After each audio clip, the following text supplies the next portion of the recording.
Calvin Castine at the Beekmantown Recreation Park. It's the 26th day of May 2012, and we're here for an annual event that's been at this location for the past couple of years. It's the military timeline, and the fellow who instigates all this is... Hi, I'm Matt Hewson. Matt, come on in front of the camera here, okay, so they can see how good looking you are. Oh, well, there's a lot. First one of the day, right? All right, come over this side here, so I won't be in the camera that way. They won't see how ugly I am.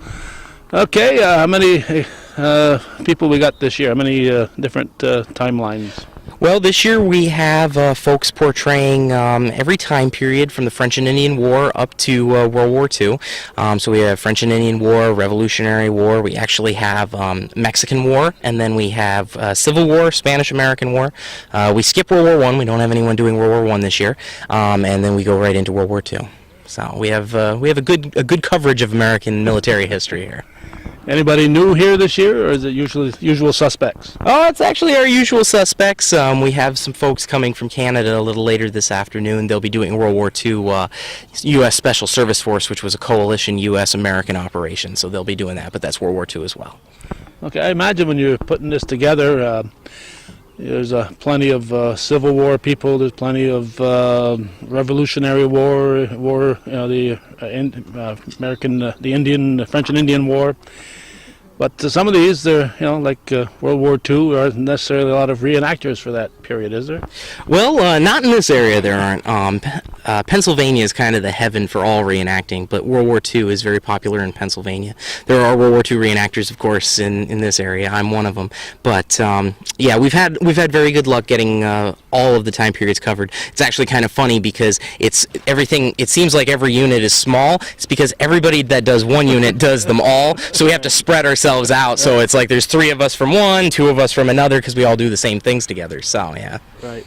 And you said World War II was popular in Pennsylvania. You meant reenacting. Correct. Yes. Not the war itself. No, not well. Actually, it is the Greatest Generation, so it's a pretty popular time in American history everywhere. But Pennsylvania is the place to reenact World War II for sure. Okay.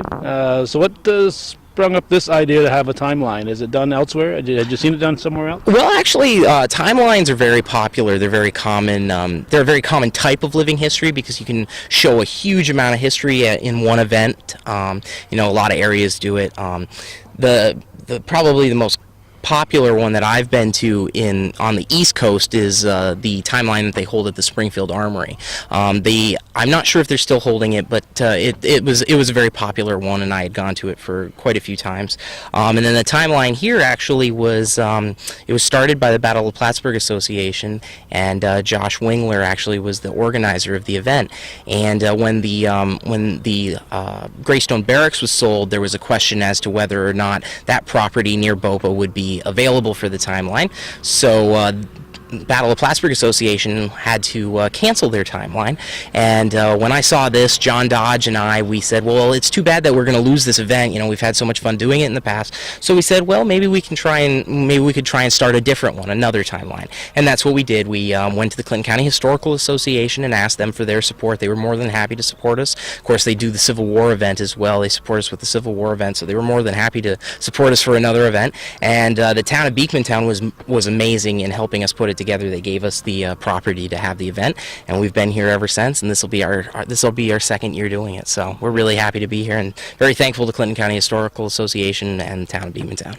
I noticed something as I drove in today that we didn't have last year. People playing baseball at this rec park. Yeah, absolutely. Every baseball field is packed. I mean, it's Memorial Day weekend. What are you going to do? You got to play baseball. But I can't think of a more American weekend. We've got baseball all around us, American history. I think it's a great atmosphere. Plus, it's a great excuse for us to get a few more spectators. I mean, you got a bunch of kids that are out here having a good time. They're naturally going to come over here and have even more fun. Yeah. So that's what we want, and we're happy with it. So. Baseball, hot dogs, apple pie, and timeline. That's it. That's what we like. That's what we like.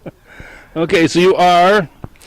I am a second lieutenant in the United States Marine Corps. Congratulations. Thank you. Somewhere around 1943, 1944. Yeah. And actually, actually an officer in the 5th Marine Regiment, 1st Marine Division. So probably around the Battle of Saipan or Okinawa. Yeah. Oh, so you're in the Pacific. Yes, sir. Pacific World War II. Yep. So. Okay, and 43. That was we were right in the thick of things. That was before D-Day and the and the European invasion. Absolutely. And so on. Absolutely. And unlike the Civil War, when we talked to you last, you have to find somebody you can depict. World War II, you haven't got to worry about finding somebody you depict. It affected every family in the whole country. Exactly, absolutely. I mean, the Civil War was very far-reaching, but taking on a specific persona in World War II is less important than it was in the Civil War because the population was much larger and there was a draft. I mean, there was a draft during the Civil War, but like you say, World War II is a lot easier to just be a face in a crowd. Yes. Yeah. Okay. I think last year you were also World War II, weren't you? Yes, I do World War II at this timeline every year. Yeah. Okay. Now, how many different outfits do you have? We know you have Civil War. We know you have World War II. Honestly, I have too many. That's what my mother would say. But actually, I have just around. Probably have around 40 different uniforms that are complete. Ranging in time periods from the French and Indian War all the way up to Vietnam. So I've got all kinds of stuff, and I actually, honestly, I can honestly say I use them at least once a year. School presentations, reenactments, timelines, that kind of thing. So would you go to for a weekend somewhere and change uniforms, become a different uniform while you're over the course of that weekend? Well, next weekend I'll be going to the Reading Air Show, which is a World War II event in Reading, Pennsylvania. It's a big event for the Mid-Atlantic Air Museum, and I'll be doing World War II Marine there as well. And I will be bringing 3 uniforms with me. I'll be bringing my combat uniform, my Class B uniform, and then my dress uniform. So I have 3 uniforms there that I'll change, but it's all the same. It's technically all the same time period and uniform. Right. But yes.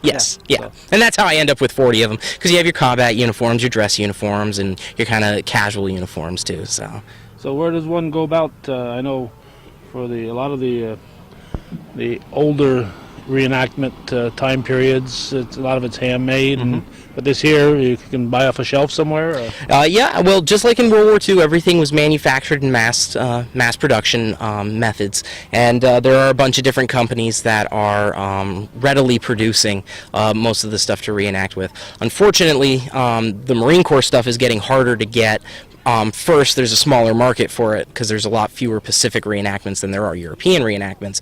But also, 2 years ago, the United States Marine Corps passed some new requirements for any garment being made for the Marine Corps with the Marine Corps logo. You now have to pay royalties to the Marine Corps to use that logo. So a lot of companies not wanting to go through the royalty process have stopped reproducing Marine Corps gear. So it's getting harder to reenact Marines in the Pacific and that kind of thing. So a lot of Marine Corps units are shifting over to Army units that fought in the Pacific because they still want to reenact the Pacific, but you can't get the Marine Corps gear. But as of right now, there are still a couple companies, specifically one in California, that's still making them, so you can get them right off the shelf. I could see if they didn't want people to buy current stuff and act like they're current Marines, but paying royalties to the Marines doesn't quite sound right to me. You haven't got a comment if you don't want to. Well, I guess they're an elite organization, and I guess they want their due. I think they're trying to control their image. So where's the money go? I have no idea.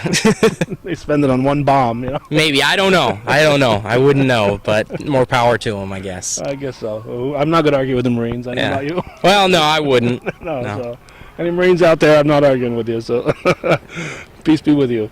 Okay, we're going to look around, but if anybody is interested in becoming a reenactor, what should they do? Obviously you want to choose a time period. You don't want to do them all at once first. Usually you start in one and then branch out, and that is the truth. It is addicting, so you will end up doing more than one time period, unless you have very strong willpower. But I would say the best way to do it is to decide the time period you want. It probably will be a time period that you're already very interested in. Read up as as much as you can about it. There's tons of different books that have great photographs in them of what the uniforms and things looked like.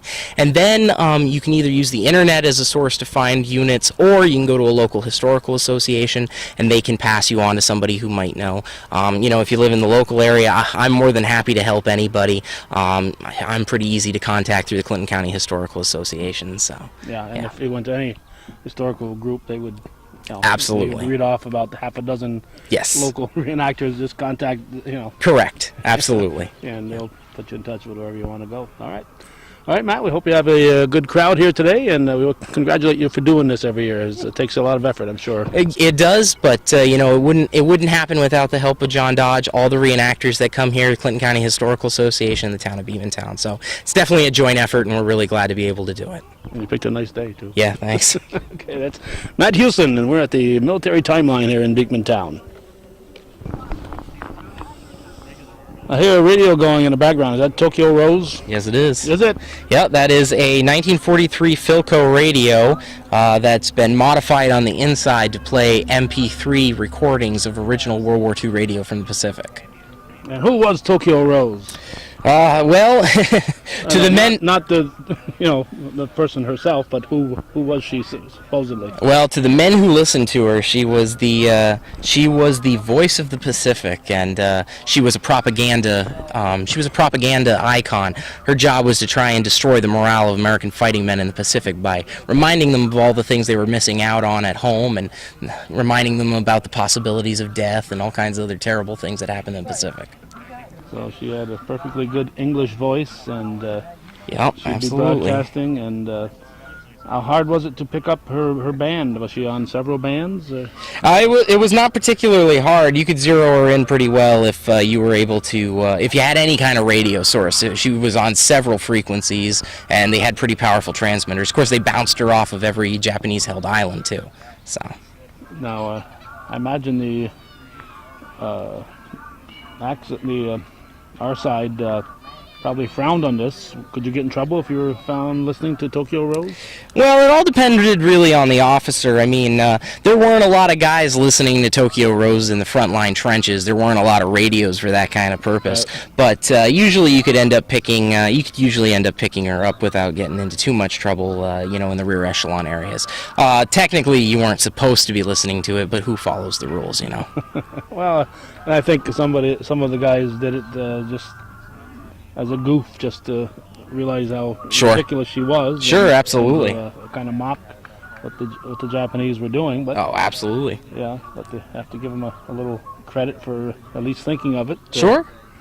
Okay, what's that big thing that looks like a Gatling gun there pointing at us? Well, this whole setup is something that would have been pretty common in the Pacific in a more prepared position, like a rear echelon area. This wouldn't necessarily be a frontline position, but this would be like a company or battalion headquarters setup. It's large enough for 6 men to sleep in. It would have housed a radio, and then in front here you have a what's called a prepared position, meaning that it was built and designed to be protective in nature. And that item that you refer to as a Gatling gun, that's a 1919 Browning air-cooled 1919 air-cooled machine gun. It's a 30 caliber machine gun. It's the famous 30 cal of all World War II movies. And it is the second version of the Browning 30 cal. The original 1917 was water cooled, so this was air cooled instead. That's how it has the perforated air cooling jacket on the front there. Okay, and we should point out this is a reproduction. You're not really sitting here in Beekmantown with a real one. Well, it's made out of real parts, but it does not fire. Yes. Okay, and obviously is designed for camouflage too, so you wouldn't be easily discovered, but also obvious is the fact that if something came in over the top of your head, you wouldn't have much protection. Right, absolutely. There wouldn't be a lot of cover. Right. Okay, and you have a variety of weapons over here? Yes, absolutely. We have quite a few, actually. We meaning you, or what? Oh, well, everything here is mine. Everything here is yours. Everything you see here is mine. This is the M1 carbine.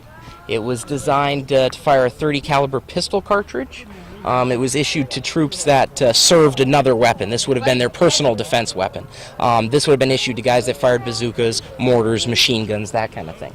This is the 1897 Winchester trench gun. It was not commonly used in the European theater, but it was heavily used by the Marines in the Pacific theater. It is a World War I surplus gun. It was surplus in World War II. It was being replaced by the Remington Model 12, but there were still a large number of these available. They were used as rear echelon guard weapons for military police, but the Marines found how effective it was against entrenched Japanese positions in the Pacific jungles, and they started using them heavily as forward combat weapons as well. The next weapon is a World War I 1903 Springfield. It has no variations on it from World War II except for a replacement barrel, which is actually a Marine contract barrel. It's marked United States Marine Corps, and it was produced in September of 1941. This weapon could have been at Pearl Harbor or on Guadalcanal. This weapon would have been the primary weapon of the Marine Corps until early 1942, when it was replaced by this, the M1 Garand, which is the semi-automatic 30-06 gas-powered weapon that the United States, all branches of the United States military, other than the Navy, were issued during World War II. The primary weapon of the Navy in World War II remained the 1903 Springfield. Next to the M1 Garand, we have the Type 99 Japanese Arasanka. This is the weapon that the enemy was carrying in the Pacific. This is the late model. It's been cut down to conserve on metal and wood, but it is a bolt-action rifle, and it fires around in the caliber range of somewhere between 7 and 8 millimeters. Okay, and obviously these here look like they're authentic. Is that the case? Yes. The Springfield, M1 Garand, and Arasanka, they are all original. The M1 Carbine is a refurbished original. All the parts on it are original, but it's been professionally repaired and refinished. The trench gun is actually a reproduction. Original trench guns, I do have one, but it doesn't come out of the gun locker because they're worth about $3,000. So basically a mix of original and reproduction items. Now, I imagine capturing an enemy weapon like the Japanese gun was a highly prized event for somebody in there. Absolutely. There is a huge number of Japanese weapons in the United States because everybody that went over to the Pacific was going to get their kid brother a Jap rifle. That's what they were going to get him, and that is very common. One of the things that's very common on the Japanese weapons is everything was marked with a chrysanthemum, which was the symbol of the Japanese emperor. When the war ended, it was ordered that all of the chrysanthemums be ground off the weapons because they wanted to take the association of the war away from the emperor. Because when the United States reestablished the Japanese emperor, they wanted him to have the respect of the people, but also the respect of the American people, because they planned on keeping him in power. So all of the chrysanthemums on that weapon have been ground off, and that's very common as well.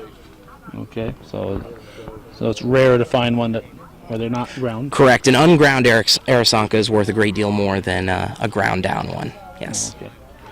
All right. I see you certainly put your wallet where your heart is, don't you? Oh yeah, unfortunately, yes. A lot of money. All right, well, keep it up, Matt. Hey, thanks. Thank you. He's a little bit in the shade here, but he is by no means a shady character. Thanks. John Dodge, Matt listed you as a co-conspirator in all this. Yes, we've thought about this. We wanted to have a timeline, and that's what we're doing. Now, I know I've seen you in a variety of outfits over the years, including, was it last year or the year before? We saw you roaming around with the missus in a casual yes, sir. Outfit. Actually, I was a preacher that day. We're trying to raise the spirits of the men. Oh, were you very successful? No, but we tried. And today you are in the Spanish-American War. Yes, sir. Remember the Maine, I think. Sir, it is. Outside of that, and maybe San Juan Hill. San Juan Hill part of that, right? Sure. Probably most people like myself wouldn't know a heck of a lot about. No, what got me into it was the role that Plattsburgh Armory Base played in it. How many men we sent to the Spanish-American War. I have a little plaque here that shows the 10 men that died. All right. Let me make sure that's in our camera here. So I'm running this All right. Okay. The 10 men that died in the Spanish American War from Plattsburgh Barracks. These are the 10 men. Okay. We'll turn that around and we'll read that off. Read the names off here. Let's go ahead. Company A, William Davis, Fred Wistelite, Michael O'Mealy, Otto Deere. Company C, Robert McClathery. Company D, Joseph Murray. Company E, Edward Ploud. Company F, Benjamin Boyling. And Company H, Albert Tompkinson and Joseph May. And these are the men that were killed or died of injuries in the Spanish-American War from Plattsburgh. Okay, that's a picture of it. Yep. Now, where is that monument actually located? Actually, it's on the base in one of the buildings, the old Justice Building.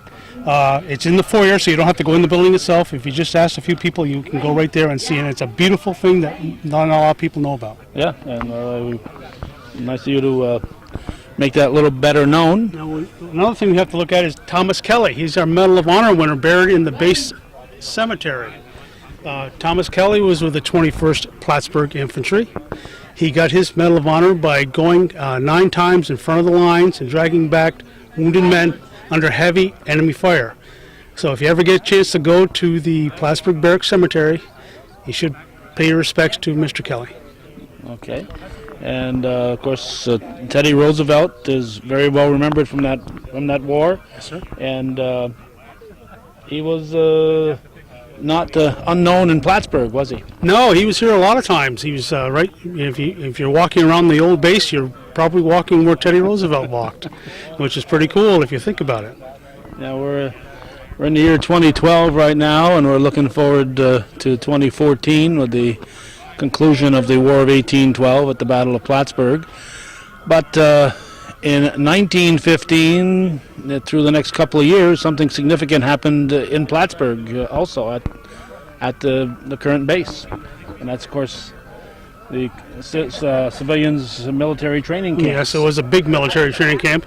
It did a little bit during World War II, but World War I was the time it really, you can get a lot of pictures of the guys. In fact, if you go into some of the local eateries close by there, I won't mention the name, you'll see at the Pizza Hut near the base, you go in there and you'll see pictures of the old tanks and the armored cars and the motorcycles and the troops. It's really amazing what was there.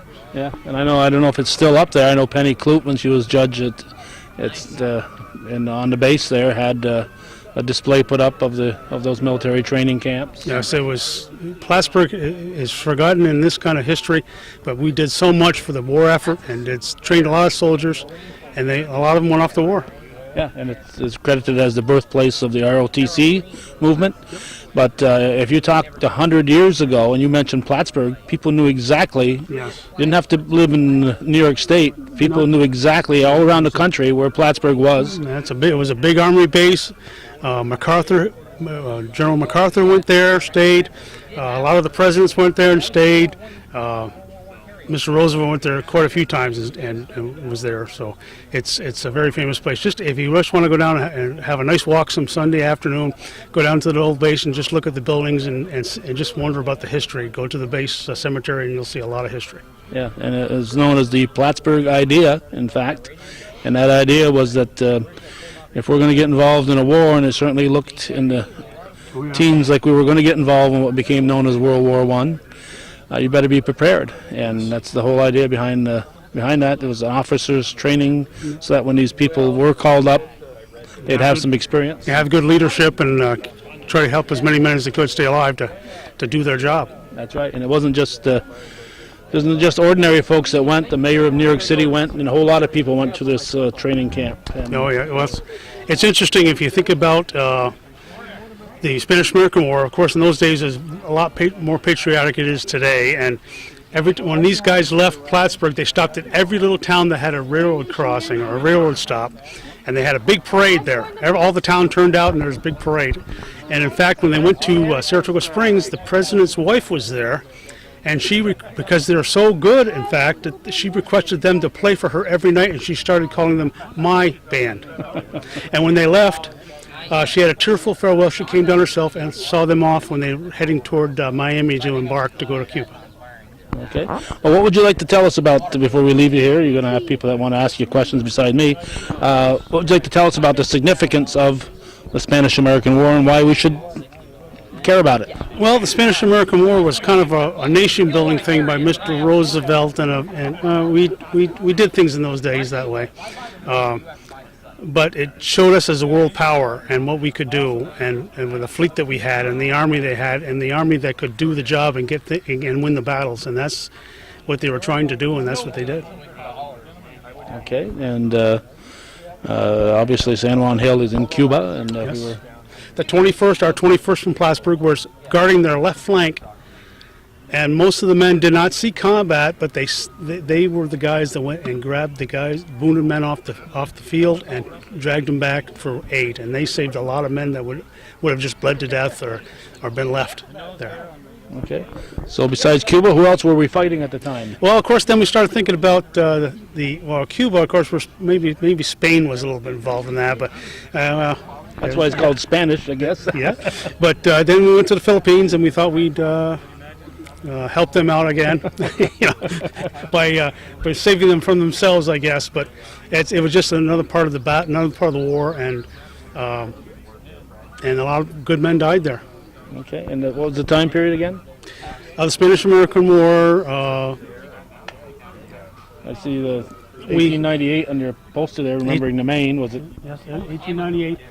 And another thing to consider is when this war was less than a year in its entirety, from when people said, well, we're going to go to war, till the peace treaty was signed in Paris. So it was one of the quickest, shortest wars in our nation's history. Yeah, right in the middle. We're right in the middle now of the longest one in American history. So. Yes, well, we're just lucky to have a military, a bunch of men and women that are willing to do this for us, and we should be proud of them, all of them. That's right, and it's very appropriate that you guys do this on Memorial Day weekend. Yes, sir, it is, and we just thank your lucky stars from the time of Washington up that there were men and women that would do this for us and keep us safe.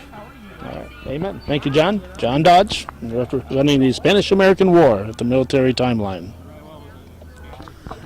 Just that way a hair. There we go. We've got him in the picture now. We're at the 60th New York Infantry here. And I got my short sleeves on, and I'm feeling sorry for you. What's your name, young man? My name is Wayne Hewson, and I'm portraying an infantry gentleman that was with the 60th New York. And we pretty much, a lot of the individuals for the 60th New York came from Champlain, Ross's Point, Saranac, West Shazy, Malone, St. Lawrence County. And we pretty much mustered up from here and did a little training at the old base on Plattsburgh, and then we were all mustered out to Albany, and then mustered out from there to our different groups that we would serve with. And what war are you fighting? We're fighting the Civil War, which was from 1861 to 1865. And basically, there's a monument in Gettysburg, Pennsylvania, which has been erected for the 60th New York. They fought in the Gettysburg battle and different battles too. But most of all, that a lot of the individuals that were actually trained from here ended up working in Albany, doing different things, loading trains and so forth. Okay. Is that uniform as hot as it looks? This is 100% wool pants, 100% wool coat.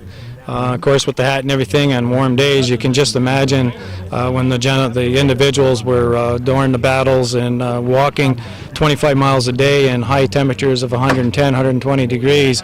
The individuals soon realized that a lot of the things that they were carrying, like they were thinking that they could bring their skillets and their coffee pots, and they realized that that was going to take a toll on them, so they started dropping those things off along the ways. And just came down to the basics: their haversack, their cartridge belt, and their caps for their guns, and their canteen for water. That was the main thing. And then in their haversacks, of course, was their basic pouch that they would carry their hardtack in, and their coffee and their tobacco. Those are the three main staples of being able to stay alive during the Civil War. That and not getting shot. Right, absolutely. Not getting shot by a cannonball or getting shot by one of the other opponent's rifles. And that was the main objective, is to break an arm, break a bone in the person's body so they would have infection set in and they would have to lose that limb, and then they wouldn't be able to fight in the battle anymore. It's a little different than today. There's still some same tactics that they use. Yeah, now we're trying to kill them. We're not trying to injure them. Right, they're trying to do them in, and that's it. Yes, Kill as many as we can at one time. that is right. Yeah. So I know your son does several time periods. Do you do more than one? Yes, matter of fact, I do, right from French and Indian War right to World War II also. Just so happened that with the timeline here, we're trying to split it out between this. That he'll do the World War II, I'll do the Civil War. And it's with all the different wars that we follow, it keeps us quite active during the summer. Basically, we could be traveling around the countryside every weekend and doing a different event throughout the season. Yeah, there's never any slack periods in the summer months. No, there's no slack time in the summer months. No. Once we're done this event here, basically next weekend we'll be heading out to Pennsylvania, Reading, Pennsylvania, to do World War II air show and reenactment for World War II down there. So we'll be in the more modern clothes. Now, how many different time periods do you have personally? Myself, I'll do the French and Indian. I'll do British for the World War II, which is done in January down in Annville, Pennsylvania, which is Fort Indiantown Gap. That was the Battle of the Bulge. I'll do Civil War, and then basically I'm doing the British when I do French and Indian. I take the other side. Somebody has to be the enemy once in a while. Right, we have to have someone to shoot at, right? Yeah. And we've gotten along with the British fairly much since then. Yes, absolutely. We had our difficulties in the early beginning, and now basically it's pretty much settled. Most of the time. Most of the time, right. All righty. Okay. I appreciate you folks doing this every year, and it must be at times when you're out here you're saying, why did we ever bring our son to that? Well, basically, that's how we got started in all of this. I always tell the story about when we went to Gettysburg for the Remembrance Day Parade, which is in November, and my son was 7 years old, and he tugged on my pants leg, and he said, "Hey, Dad, let's do this reenacting stuff." He said, "It looks like fun." I said, "Okay, why not?" And ever since then, that's what we've been doing. We do it as a family, and we travel, and it's good quality time as a family. And you'll see more and more families are getting into it. It's a great family activity to spend a nice weekend together and meeting other families and other individuals throughout different walks of life. You have a tendency to bump into other good folks when you're doing this, right? Absolutely. Most of the individuals that you'll find that do reenacting, they're family oriented, they have their kids into it, and it's, like I say, a good family type of a outing for the weekend and a hobby. It can be expensive as a family, but it's it's worth it if you enjoy history, and that's the main thing. What we're trying to do with these timelines also is to preserve history and pass it on to the younger generation, and also the older generation that have served in the military, to honor those individuals for doing what they did for us to be able to do this today. Well, there's no more fitting weekend to do this than Memorial Day weekend. That is right. Keep it up. Thank Thanks. you.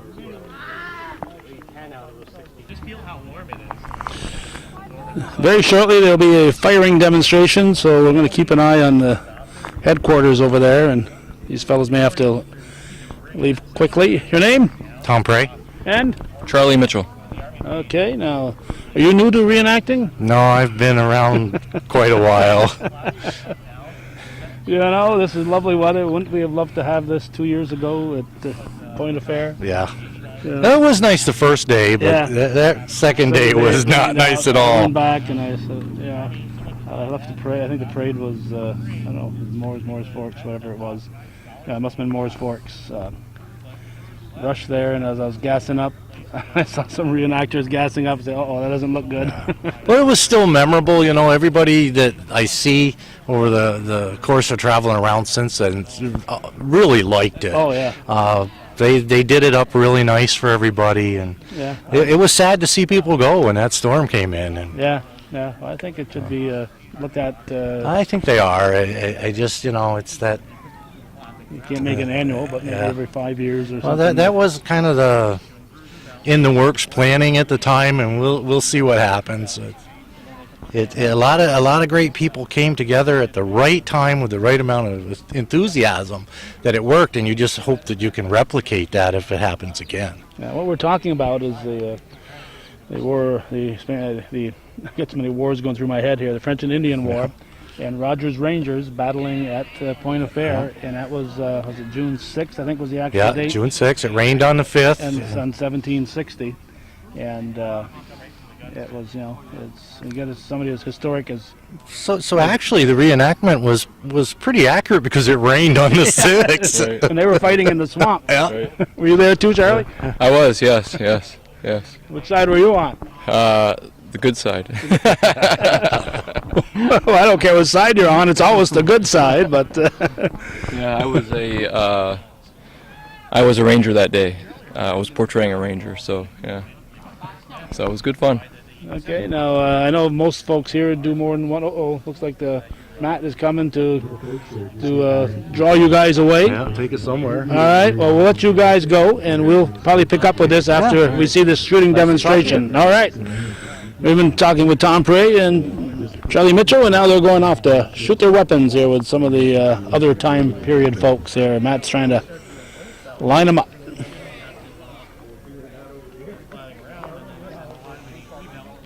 About 175 years of American military history. Today we're going to talk a little bit about the evolution of American martial firearms. We have reenactors here covering the span from the 1750s, the French and Indian War, or if you're a friend from Europe, it would be the 7 Years' War, all the way up to World War II. Today we're going to demonstrate the firing of these weapons and talk about a little bit of the history that led to the creation of each one. The history of the United States is kind of interesting. We are one of the few nations in the world that actually has not had a time in its history when there wasn't necessarily a firearm involved. The armies of Europe, before gunpowder was invented by the Chinese, they were carrying pikes and all kinds of other hand-used weapons. But as I said before, the United States, well, really got going by the by the 1600s. There were, of course, the Norsemen and all kinds of things like that, and obviously the native peoples were not using firearms. So America did have that. But most of the Europeans that came to the United States, or what would become the United States, did indeed come armed with firearms. Now, these early firearms were matchlock weapons, and they were an evolution of earlier types of firearms, they were basically just simple poles with metal pipes on them. You would use a hot wire or a match, which is a burning fuse, to ignite the gunpowder, and it would fire. It was a long process of loading, and they weren't terribly accurate. So so that's kind of where things got started. But then the matchlock came in, and that used a mechanical means of using that match to put the match into the powder and ignite the weapon. So those weapons came over with the French and the English settlers and colonists and explorers that came here, and the Spanish as well. So by the time that America enters the French and Indian War, there has been huge evolutions in weaponry, and we have what we refer to as the flintlock weapon. Now, the two gentlemen on my right, their left, one gentleman is from the French and Indian War, the other gentleman is from the Revolutionary War. Both are armed with variations of this flintlock type musket. Now, it's called a flintlock for the very reason that it uses flint as its ignition system. Has anyone ever heard the term lock, stock, and barrel? That's where this term comes from. Obviously, the wooden part of their weapon is called the stock. The metal part, that is the barrel, is obviously referred to as the barrel. And then the lock, which is the firing mechanism of the weapon, is called the lock. And that uses flint. Now, flint is a natural existing metal, or natural existing rock, that when it strikes metal, creates spark. Now, the designers of the flintlock utilized the mechanical means that had been originally perfected with the matchlock, and they further perfected this to utilize the flint. Now, the flint would be attached to a hammer, and when you pull the trigger, the hammer falls against a frizzen. Frizzen is a flat piece of steel. When the flint hits the frizzen, it pours sparks into a small channel on the lock called called the pan. This pan would be filled with gunpowder. That initial charge would go off. It would go through a hole into the barrel and into the main charge, which would then ignite the weapon. A good soldier could fire 2 to 3 rounds in this fashion. So what I'll do now is I will ask the French and Indian War soldier and the Revolutionary War soldier to demonstrate the loading of their weapon and have them discharge 1 round. So gentlemen, please load. Yes, that's fine.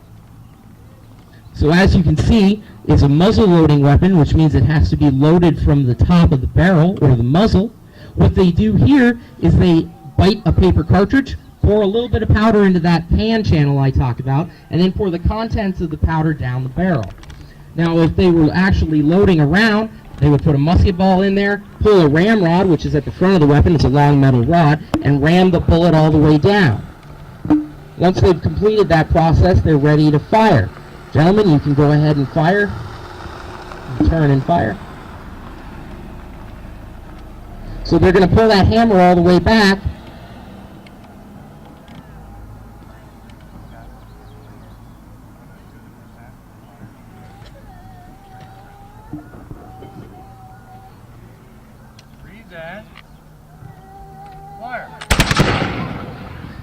And there you have it. That's the firing of the flintlock musket.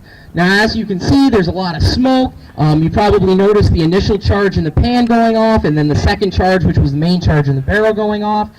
So it was very smoky. Battlefields of the French and Indian War were very smoky. They weren't fast-moving battles. They fought shoulder to shoulder in line formations because that was the technology of the weapon that they had. Now, that was pretty good. It was pretty effective. Everyone seemed pretty happy with the destructive power of the weapon at the time. The smoothbore muzzle loader with the flintlock variant would carry us all the way up to the Mexican-American War, where they would be using flintlock weapons again. But they would then come out with a new type of variation of a weapon. The flintlock was pretty good, except that it was highly affected by the weather. It needed to be maintained. You had to sharpen the flint. You had to change the flint. There were a lot of items that could be improved. And the first improvement that they came out with was actually caused by a discovery of a civilian.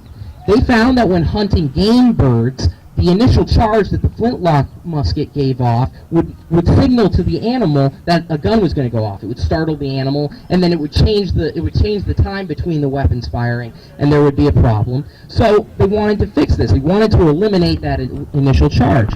So they actually came out with what was called a percussion lock. Now, this percussion lock is called a percussion lock because it actually uses percussion, meaning striking force, on a special item called a percussion cap.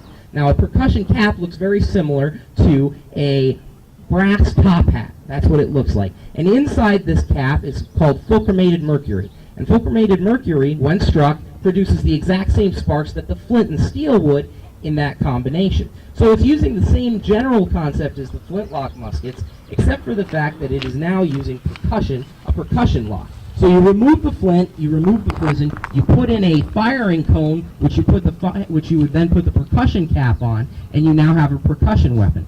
Everything else on this weapon is completely the same. It is still a lock, stock, and barrel design, and the first weapon of this variant that we have, and this weapon first saw issue in the later part of the Mexican-American War and the early part of the Civil War, is the smoothbore Springfield. Now, the denotion of the smoothbore is very important. The smoothbore weapons were used during the French and Indian War period, the Mexican-American War, Revolution, all of these periods up until the Civil War. There were rifles, and rifles are more accurate weapons. The smoothbore muzzleloaders, if anyone's ever thrown a football, it would be like just tossing a football end over end. It's not terribly accurate, but it'll get the football where it needs to go. Now, if you snap the football and put a spin on it, that increases the accuracy of the weapon. So that's exactly what rifling does. It's grooves in the barrel of the musket that allows that ball to have a spin on it. So during the Civil War, they now were using smoothbore still with the smoothbore Springfield, but it used a percussion cap. Now, all right, So now instead of priming the pan, to prime the weapon, all the soldier had to do was put a cap on the percussion nipple, and then it's all set and primed, and then he would tear the cartridge with his teeth, paper cartridge, and pour all the powder down the barrel just like flintlock weapons would. It's still a muzzle-loading weapon. It's still a smoothbore. The only difference is this percussion round. Now the percussion cap is not affected by rain, weather, water. You can now fight in the rain. You don't have to worry about the bottom part of your weapon getting wet. Obviously, if water goes down the barrel, you're still going to be out of luck because the powder is going to get wet. But this is now an improvement. So I will have the Union soldier armed with the smoothbore Springfield to turn and fire.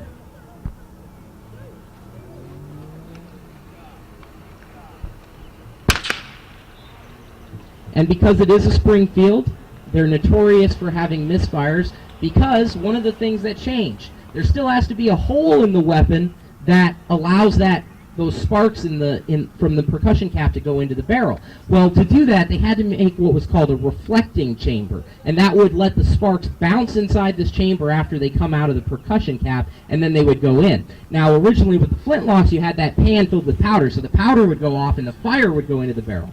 Well, this reflecting pan isn't always perfect. This was one of the drawbacks of a percussion weapon. So we'll have the Springfield soldier try again. Hopefully it'll work.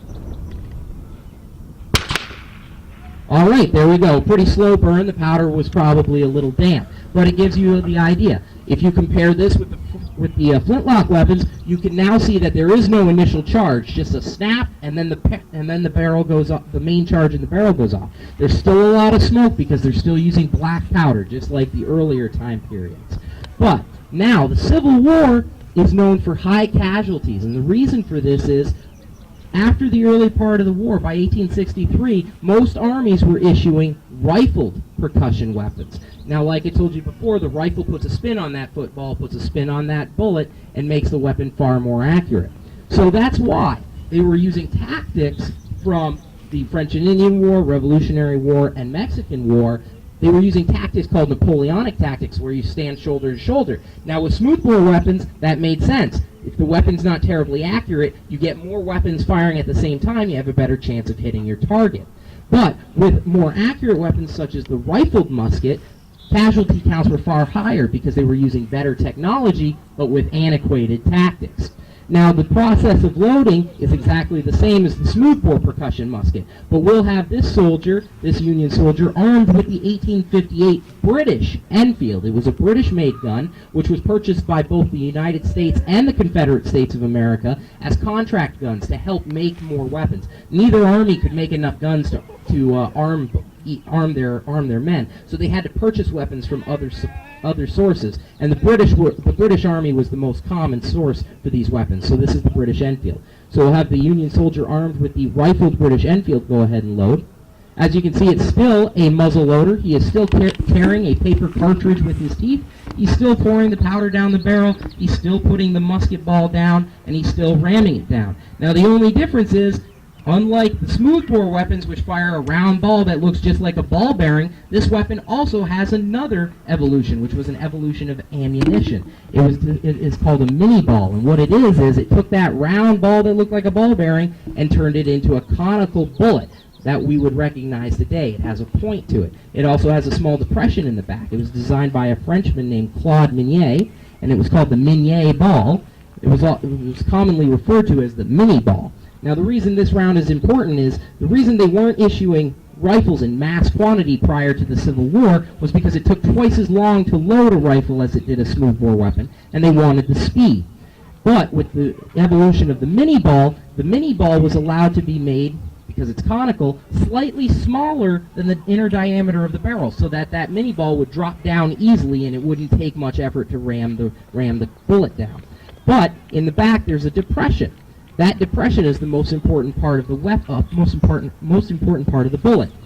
When the rifle is fired, the gas created by the powder burning in the barrel goes into that depression in the back of the mini ball and expands. This causes the mini ball to grip the grooves of the rifling in the barrel and spin, making it far more accurate. So the combination of rifling, the mini ball, and the percussion lock system made the Civil War weapons far more superior, far more accurate, and far more deadly than the weapons used previously. So we'll go ahead and have the rifle musket fire.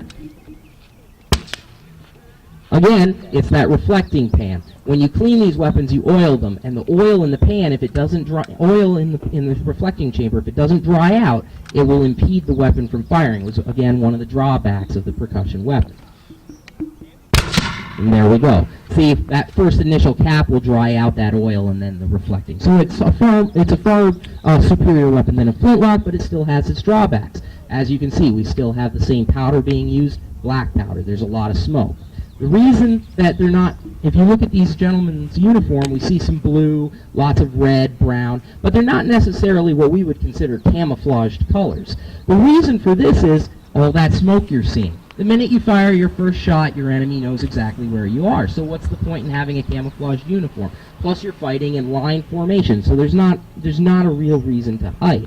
So the rifle musket pretty much takes precedent for the next couple decades, and we have percussion weapons. And then we enter a new phase in American history. During the American Civil War, this was beginning to come to the forefront. It was cartridge loading weapons. During the Civil War, they were playing with the idea of using cartridge loading weapons, such as the Henry repeating rifle and many other variants. However, the major problem was that these weapons were expensive to produce, they had a lot of intricate parts, they had to be properly maintained, and neither side thought that they could train their troops fast enough and well enough to take these weapons apart and clean them and maintain them. Basically, the reality was they didn't have faith in the common soldier. They didn't think that they could be taught to take the weapon apart and to clean it properly.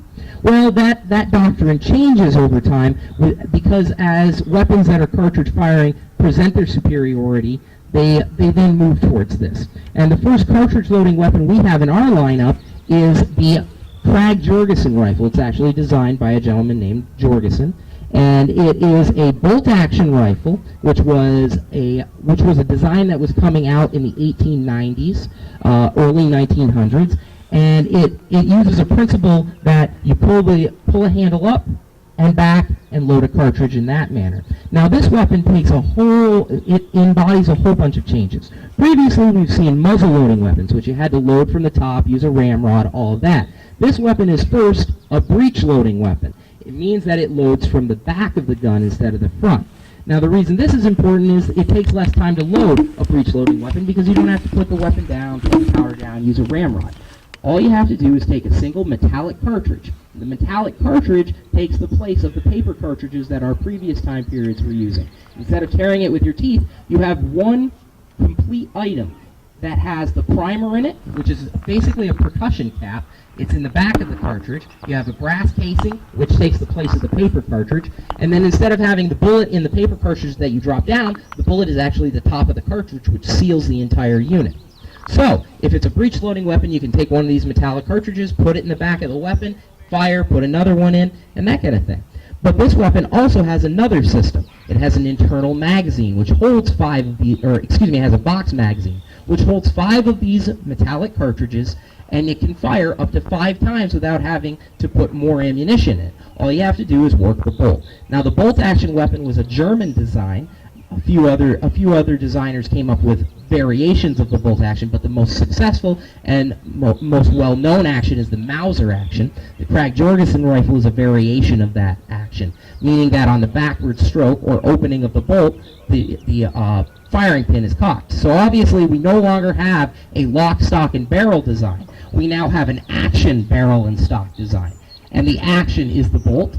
Obviously, the wood part is still the stock, and the barrel is still the barrel. So we have a Spanish-American War Rough Rider here with a Krag-Jorgensen rifle. We're going to have him load a few rounds into his box magazine. He can demonstrate the working of the bolt, and you can see how the weapon fires. So, Spanish-American War, please go ahead.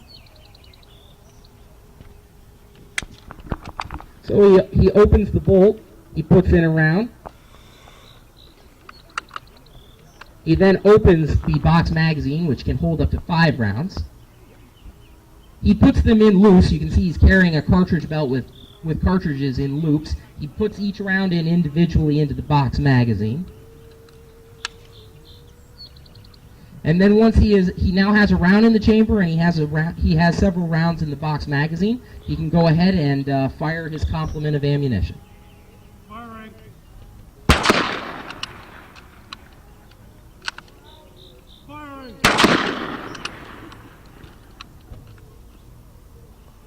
So as you can see, that's a lot faster than the French and Indian War, Revolutionary War, Mexican War, and Civil War weapons.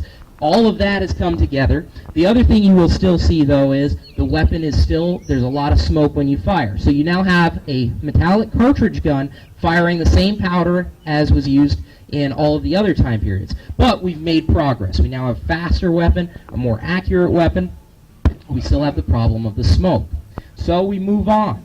And we continue to redesign, and we continue to improve. And as we improve, we come to World War II. And with World War II, there were many variations of weapons. The New York State Guardsman here is actually armed with a surplus World War I weapon. It is the 1903 Springfield, and it uses an action similar to that used by the Krag-Jorgensen rifle. This is actually the weapon that replaced the Krag. And this weapon fires a 30-06 cartridge, which is a little different cartridge, but it is, again, a metallic cartridge that has in it a percussion cap. It has that metal cartridge to hold the powder. It has the powder, which is the propellant, and then it has on the top a projectile bullet, which is conical. It is a rifle. This weapon has, instead of a box magazine like on the Krag, which as you can see didn't always work perfectly, it could get dirty, things could get in it and jam, this has a 5-round internal magazine which is fed by a stripper clip, which means that there's a small metal holder that 5 rounds go in. There's a guide channel. All you have to do is force the 5 rounds into the chamber, as you can see, and you have 5 rounds in the magazine. All you have to do is close the bolt, and you have the ability to fire. So we'll have the Guardsman fire his complement of ammunition.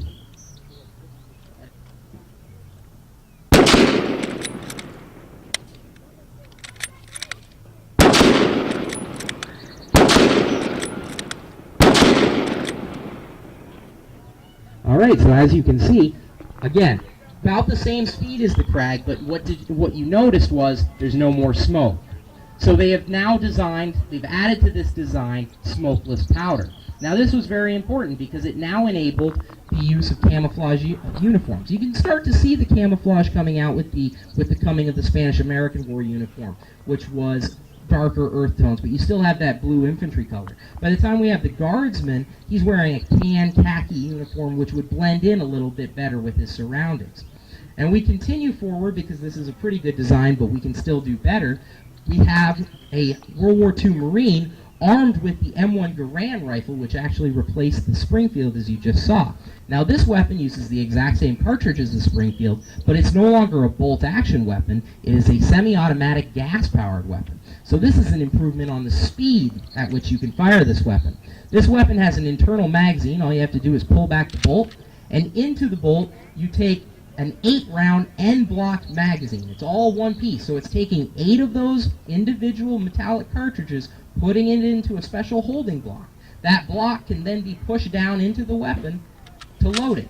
Once it's loaded, the Marine armed with it no longer has to work a bolt. All he has to do is keep pulling the trigger, and for 8 rounds it'll fire. So we'll have the Marine demonstrate firing the M1.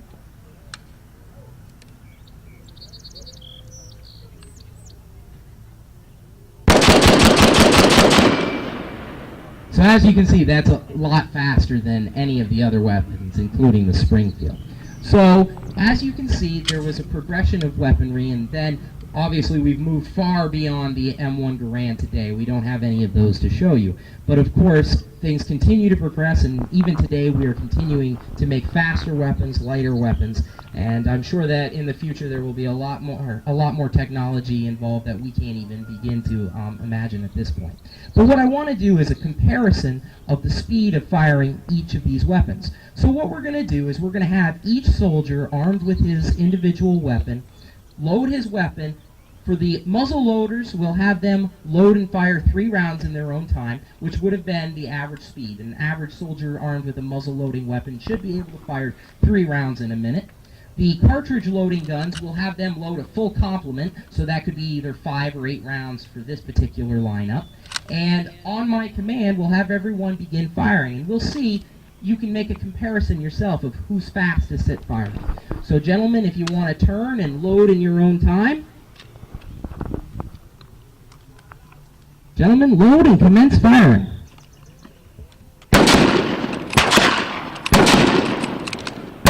So the cartridge guys are off to a pretty good start. They've already started firing. So our M1 Garand has fired all of his rounds. The Springfield has fired all of his rounds. Crag has fired all of his rounds, and our cartridge loading, our muzzle loading muskets are still going at it. Some of them are on their first round, some of them are on their second.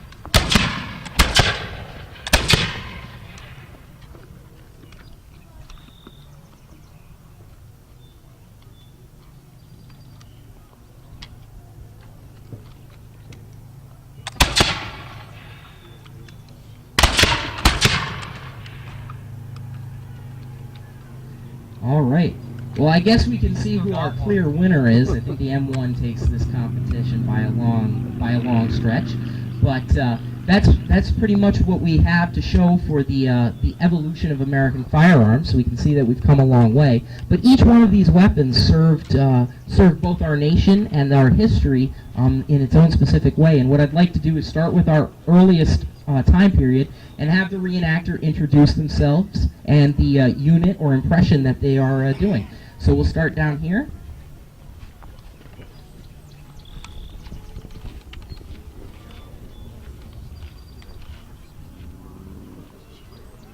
Charlie Mitchell is my name, and the unit that I represent is from the New York Provincials, McGinnis Company. I'm Tom Prey. I may look like I'm British. I'm actually an American loyalist fighting for the king.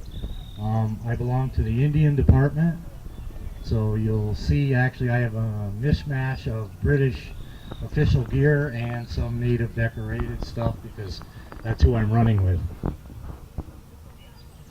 Josh Wingler. I'm representing Company H, 2nd United States Infantry. During the war with Mexico, 1846 to 1848. Company H of the 2nd United States Infantry was actually the first troops to garrison the old stone barracks in Plattsburgh after it was built. And they were the first troops that actually lived there. They went off and fought the war with Mexico and went on garrisoned outposts in the frontier. Hey, my name is Adam Knight. I'm with the 60th New York, shooting the Enfields. Good afternoon. My name is Wayne Hewson. I represent the 60th New York. Most of the individuals came out of Ross's Point, Champlain, Malone, St. Lawrence, Saranac, and West Shazy, and I'm shooting the 69 caliber Springfield. My name is John Dodge. I'm representing Mr. Roosevelt's Rough Riders. I'm shooting 30-40 Craig. My name is Rich Kama. I'm representing the New York State Guard. Beginning of World War II, we were called to state active duty, and we guarded the reservoirs and the New York State watershed. And I'm firing the M1903 Springfield. My name is Karen Frechette. I am representing a Marine in the 1st Marine Division during World War II, and I'm firing the M1 Garand rifle. All right, thank you, gentlemen. And I'm Matt Hewson, your narrator, and I am portraying a 2nd lieutenant in the United States Marine Corps, 1st Marine Division, somewhere on the island of, somewhere on the Pacific Island in 1944. All right, well, thank you very much, gentlemen. You can feel free to head back to your camps and talk with folks. The next demonstration we're going to be having is at noon. It will be a rifle grenade firing demonstration and a bazooka firing demonstration. So if you want to hang out, we'll be setting up for that very shortly. And feel free to wander through the camps and talk with the reenactors. They have a lot of great information, and they're more than happy to answer any questions you might have. Thank you very much, folks. Thank you to all the reenactors, of course. Without them, there wouldn't be anything to come and see, and obviously they do it as a hobby, and no compensation or anything, just their interest in history, and then showing other people about that history. And as Matt said, bazooka and rifle grenade demo at noon, and then we have the gas attack drill at 1 o'clock, and at 1:30 the trench gun derby. That's a lot of fun. They unload the shotguns at each other, so to speak, pretty fast. 2 o'clock we have another firing demonstration, and then at 3:30 a World War II infantry assault demonstration. And please feel free to walk around and talk with the reenactors. They're very happy to pass on their knowledge and information. Thanks for coming out and watching this afternoon. There was one time period I hadn't gotten to. We went to the firing demonstration. A couple of fellows we were talking to, Tom Prey and Charlie Mitchell, were in the middle of chatting with us, and they're now chatting with the folks that were chatting with you. We made you late for the firing demonstration. Demo. Hey, you probably got me on camera there coming in. Better late than never. The late Just the other guys get shot before I get in there. Yeah, I know. But that's the way it is. If you're late for war. Well, it's great to see you here, Calvin. It's neat you cover all the local history and all the happenings going on. I think one of my favorites is still the one you and Gordy did, where you drove up and followed the flood last year. Oh. And you hit up all the highlights, and there's everything underwater. It's almost surreal that was a year ago, Yeah, I know. In fact, this place a year ago was a swamp. Yes, I remember. The little creek had invaded the baseball field. Yeah, I remember that. Yeah. Yeah, I thought that as April 27th approached this year, as that that's when I first grabbed my camera, was the 27th of April, because that's when it really was just about to break its all-time record at that point. So yeah, that was a long, slow process to get rid of all that water last year. But you documented it. It's out there. We got it. It's on there. It's on the web, available to the world. We got I get hits. I get somebody emailed me a couple weeks ago from San Diego and on another subject, but the websites are getting utilized around the world, which is the whole idea of being on there. Mexican-American War, huh? Yep, 1846 to 1848. I'm nominally portraying a soldier out of Company H, 2nd U.S. Infantry. They'd been campaigning in Florida during the Seminole Wars in the 1830s. That kind of wrapped up.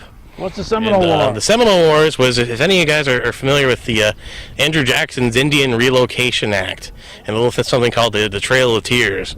Andrew Jackson's administration decided that all the Indians in Florida should be moved out west. A lot of the guys down there really weren't happy with that, because that's where their home was, and there was a series of guerrilla war conflict that happened down there, where the U.S. Army and the Navy and the Marines were basically forcibly evicting the Indians, except you're going through swamps in Florida and the Everglades and places like that, where you're fighting the Indians on their own turf.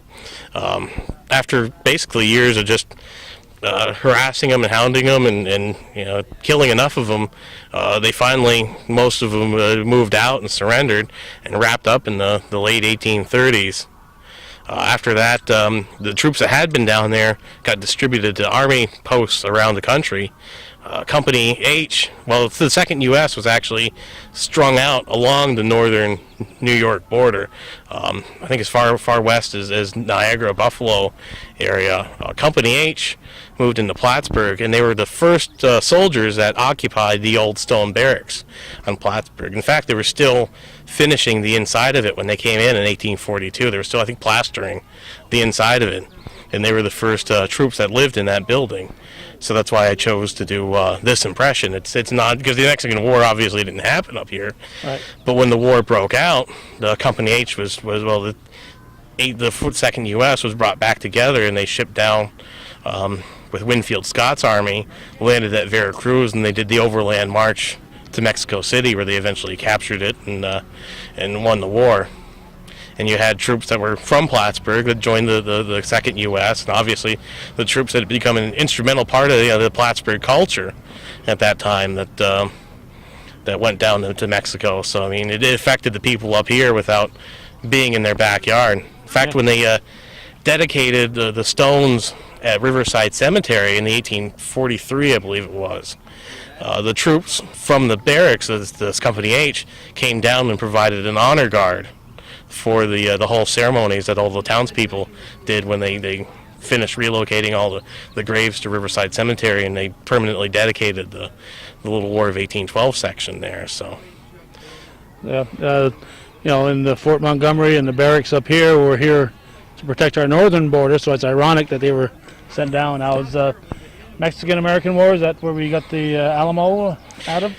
Nope, the Alamo comes out of the Texas Revolution, although that all plays into the politics that led to the Mexican War. After the Alamo, you get the Texas War, Texas War of Independence, or the Texas Revolution, whatever you want to call it. Texas actually became its own independent country. Immediately, they didn't petition for entrance into the United States. Well, in the 1840s, they actually petitioned for entrance into the United States. And, this angered Mexico because it was a slap in the face when they lost Texas to begin with. But what you had was this borders dispute down in the southwest Texas border, and it was whether the border ran on the Rio Grande or not. So what you had basically, it was an imperialistic war for the United States. We wanted all the southwestern territory, and we were going to get it one way or the other. So they kind of bullied Mexico into a war by sending an army down on the border, and they just put basically American soldiers in places where they would be confronted by Mexican soldiers, and it was just like Lexington and Concord. You get them to that standoff situation, and eventually someone's going to shoot. And that's what happened. And as soon as American soldiers were killed by Mexican soldiers, they declared war, and that was the start of it. We'd call that entrapment today, wouldn't we? There's all sorts of legal terms they'd call all this stuff. I mean, it's a kind of politics that they wouldn't get away with today with the news media and everything else. But back then, it was just the way they did business. Yeah, when you talk about relocating the Native Americans out of Florida, if that happened today, the U.S. would probably be the first ones in line to help the Native Americans. Yeah, I mean, there was and the U.S. Army then was a small, but it was a fairly professional force. It only numbered a few thousand men at the outset, through the whole Seminole Wars, and then at the outset of the Mexican War. And Scott's army that landed at Veracruz was all very professional. It was one of the best field forces that had been used by the U.S. Army up to that time. And the whole thing is an amazing campaign, because what he did is literally he sieged a foreign city on enemy territory and literally surrounded himself by the enemy. He put himself in hostile territory, him and his army, and he fought several engagements with Santa Anna until he landed outside the capital city of Mexico, and then finally captured that by storming it. And once they captured the city, well, the hoot there was there was no one left to surrender to them. So they actually had the army there, and then the diplomats were trying to find some Mexican official that would surrender to the Americans, and no one, of course, no one wanted to be the guy that surrendered a bunch of Mexican territory to the United States. In fact, there were some in Congress that wanted all of Mexico to become part of the United States, and really all they wanted was the northern territories, California, Arizona, New Mexico, Nevada, and I believe Utah. Which, when you look at the map, that's a significant chunk of the United States that was gained during the conquest of the war. And it's really not it's like the War of 1812. It's one of those things people don't talk about a lot. It's kind of forgotten in that in the annals of history. But I think it was a neat time period, and it's like the Spanish-American War and the Banana Republic Wars, where you had these little imperialistic actions that for the most part are quickly forgotten. But there was a lot of stuff, a lot of territory, a lot of identity gained through these little wars. I mean, you look at the map in the Southwest today and try to picture it without as California, New Mexico, and Arizona is all part of Mexico. Just we take for granted that after the Spanish-American War, we got all these coaling stations in the Pacific Ocean. That's what allowed the Pacific Fleet to be able to patrol the entire ocean, as they had places to stop on and off and get coal. And without that, a fleet's limited on the basis of fuel it can go. Yeah, and so without that happening, the world we look at today could be far, far different. One of the other fascinating things I think about the Mexican War, to me, is that was the training ground where a lot of the men that would fight each other later on during the Civil War got their first taste of combat. I mean, you're looking at Ulysses S. Grant was a lieutenant during the war. He was involved in the storming of Mexico City. Stonewall Jackson fought in Mexico. Of course, Robert E. Lee was a topographical engineer and instrumental in planning out a lot of the battles in Scott's army. And there were countless other officers that got their first taste of battle and comradeship, Right. fighting the war in Mexico, and then here are 15 years later, they're fighting a tooth and nail against each other. It's a fascinating time period, and as it goes, it was, I want to say, it was the last of the classical wars. I mean, the percussion weapons had come out, but it was still fought almost entirely with flintlocks. In fact, a lot of the weapons the U.S. forces were using the last time they'd been pulled out of an armory was the War of 1812. Mexico, actually, the Mexican forces were pretty much equipped entirely with a lot of British weapons that were sold off as surplus after the Napoleonic Wars when they downsized their arsenal. And then, of course, by the time of the Civil War, you're really getting to this big technological change, whereas Mexico was pretty much fought entirely as the War of 1812 or the Revolution with that same basic technology and tactics. The Civil War, you start to get a lot of big innovation, a lot of new stuff. Yeah. I was talking with John Dodge and mentioning the civilians military training camps that were held here in Plattsburgh in the 1915, 16, 17 era. And if you read the newspapers back then, they were not only concerned about what was happening in Europe, they were also still at that point concerned about what was happening in and around Mexico.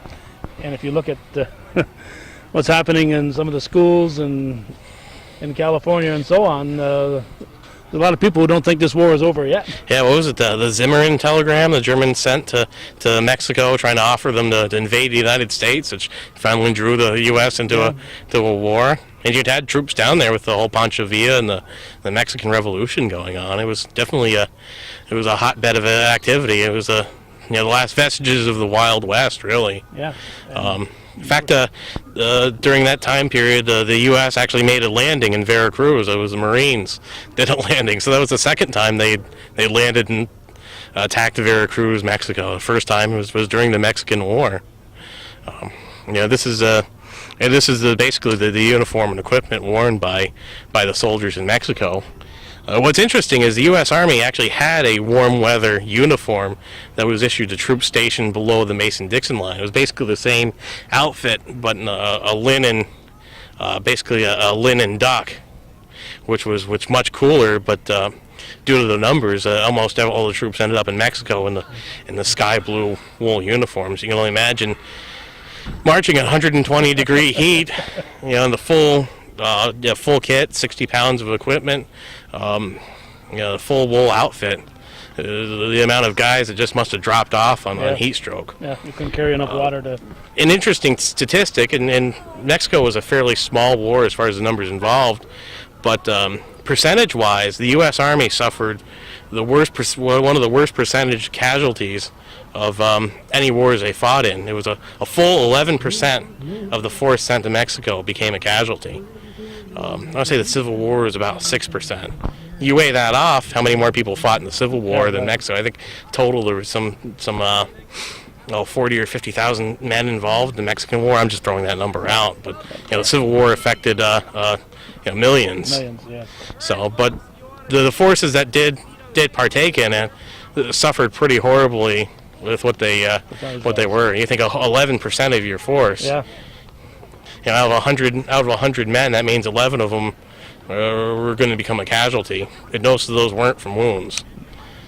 Yeah. And there's lots of poisonous critters down there, and very hot, and lots of sunstroke, and then all the camp diseases, dysentery, smallpox, all the things that prop up out of the bad sanitation. So 11% is a big number. It certainly is.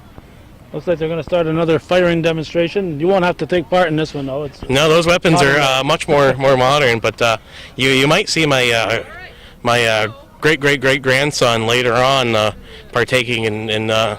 He's about to fight in World War II, so you might see him later on partaking in one of the other demonstrations. Is that going to be you? Well, no, it'll be my great grandson. He looks a lot like you. He looks a lot like me that I do today. But. Okay. I'm going to be heading for the St. Mary's Bazaar. It's noontime here, and thanks I for promised coming, my wife Colin. I'd be helping her flip hamburgers at the bazaar. All right, Josh. Oh, thank you very much for And coming. I'm glad. I think you're happy you started. I think you started this little timeline. 2007 was the first year we did the timeline. We did it on the base, and we ran it for 4 very successful years. Adjacent to the barracks and the Battle of Plattsburgh, and we ran. Last year Christine and I had been organizing and running it. We ended up canceling it because there were some difficulties because of the whole property ownership with the sale of the barracks at the time, and that property that ran adjacent to it. There was a question on how that was going to run, and we didn't want to organize the event and then get to May 1st and get told, well, you can't do the event because the land's not up for grab, and then try to tell everyone, don't show up to the event, it's not going on. You'd never get them back So again. we'd made the decision to cancel it back in December of 2010. Yeah. And then, but Matt and John Dodge kind of took the bull by the horns, and they we've done some really successful Battle of Plattsburgh skirmishes out here. I think you've been to some of those when we do the skirmish. And they said, well, why don't we just do the event here? And they took it by the horns, and the Clinton County Historical Association sponsors it now, and they're trying to get it back up there. So it's great. I think this is one of the most phenomenal types of events you can have. I mean, I like doing a regular reenactment where it's the War of 1812 or the Civil War, but I just love seeing the different variations. It really gives you a picture of how things evolved over time, even just in uniform styles. You see that when they're lining up, and okay, well, camouflage didn't matter, now camouflage matters. Right. You'll one shot at a time. Well, now you can fire as many times as you pull the trigger. I love seeing how it all works out. It's a neat picture. Okay.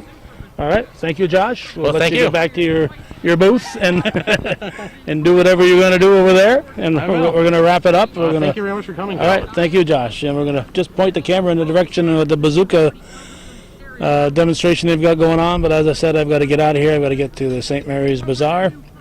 And we appreciate what these folks do every year. And it's usually Memorial Day weekend, so plan for it. It may or may not be back here in Beekmantown next year, but we know it'll be somewhere, and it's a good possibility that it'll be right here in Beekmantown. So, meantime, thanks for watching, and a nice job to everybody involved, and apologies to the many reenactors we didn't get a chance to talk to, but we've got other obligations, so we've got to get out of here. But thanks for watching.